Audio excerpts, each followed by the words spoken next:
Hello అండి, next video అయితే వచ్చేసాను. ఇప్పుడు మా ఇంటి దగ్గర అయితే అంటే పల్లెటూరులో ఇంటింటికి వస్తారండి దేవుడు అయితే. నేను నీళ్ళంతా పోసుకునేసి టెంకాయ అయితే కొట్టేసుకొని ఇంటి ఆడబిడ్డలు అయితే చేశారండి.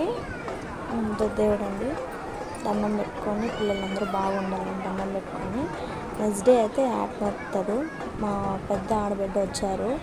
వాళ్ళు మొక్కుబడి అండి వెళ్ళి మా వారైతే ఉన్నారు, మా మామయ్య. చాలా హ్యాపీగా ఉంటుందండి, ఎందుకంటే పల్లెటూరులో ప్రతి ఒక్కరు బాగా పలకరిస్తారు. మంచిగా ఉంటుందండి పల్లెటూరులో అయితే, సూపర్గా ఉంటుందండి. దేవుడి దండం అయితే పెట్టేసుకొని హారతి అయితే తీసేసుకున్నాము. దేవుడైతే బయలుదేరుతున్నాడు. అంటే ఇంటింటికి వెళ్ళి ఇలాగే అన్నీళ్ళు పోసి టెంకాయ అయితే కొట్టేసుకుంటారు. ఉంటుందండి మన సిటీలో. ఓకే అండి.